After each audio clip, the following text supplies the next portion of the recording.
Danny read a quote from the Jackal Blurbs from John Knoll, and I'm really excited that Lithic Press is going to bring out just this brilliant, genius chapbook of John's called Ghosting America. And John's a long-standing friend and inspiration for me, a real mentor. And I want to read just one part of a poem of his. It's a multi-part poem. I'm just going to read the first 5 parts. This is called Pewaukee Valley Sundown. 1. I speak from behind a glass door, from behind a coyote fence. I speak from a dark shadow across a Huacanita arroyo. 2. Ricardo, your truck has a broken window, and you don't have automobile insurance, and your children laugh at you because you are the slowest driver in Pewaukee Valley. And you and your angels are always talking about angels in the trees, gypsy angels. 3. April, flash flood, shards float up from my hand. Hawk song. 4. I am listening hard, for the butterfly herd is near. I hear their multicolored shadows entwined in choya light song. Very dark, the distance between you and me, a star. 5. Ricardo and Alvatos stand beneath boogeymen neon, drink Budweiser Cuchillo Sunset. Luna's local eye glows on little birds' back. We learn a lot from feathers. We primitive, we pagan.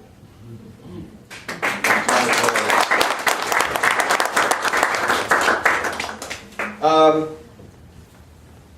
have a thing for tricksters. I don't know why that is. I think I'm very gullible, and I just believe everything that people tell me. Brenda can confirm that. And I guess I'm just so easily tricked that I'm fascinated by tricksters. So here's a trio of poems about tricksters. This is called Posters for Magicians. Carter the Great plays cards with Satan, beats him with 4 aces to his full house, king's high. Roberto the Mystic punctures a golden balloon, a trickle of blood descending across its harvest moon's surface. Red devils whisper in the ear of Blackstone, the world's master magician, while Thurston the Great peers into a skull and sees visions, an owl, a gun, a bell, a golden tambourine. Multicolored decks, loaded dice, top hats, their false tops primed with red kerchiefs, all tricks of the trade. And yet, somehow, a deep truth here, trickster archetype emerging from the magician's hollow wand, the illusions of childhood, the chimera of belief. Okay, next to our I'm trying to write a series of poems about Hermes in modern times, and I've only done 3. But here's 2 of them. Hermes visits Trinity Site, and this was Frank Kunz and I shared an issue of Malpai Review, and we both had poems about Trinity Site in that magazine. And this one's mine. It was one of his favorite moments when matter crossed the border into energy. Plutonium-239 and polonium imploding into the sacred light that blazed across the desert. He's the one who played the Nutcracker Suite on the loudspeaker system, giving drama to the countdown.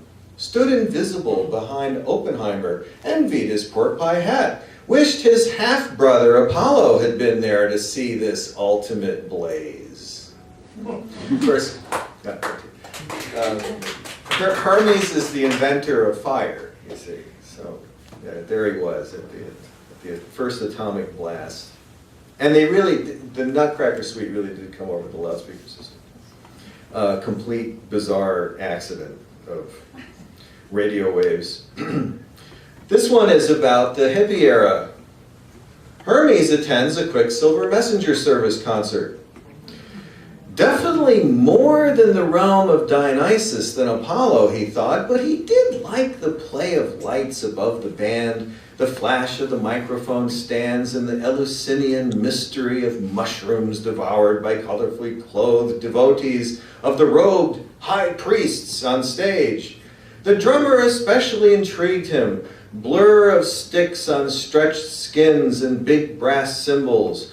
Watching planetary metamorphosis take place right before his eyes, the old trickster felt proud of that far-off morning when he invented fire and the lyre in Maya's cave. Maya, his mother.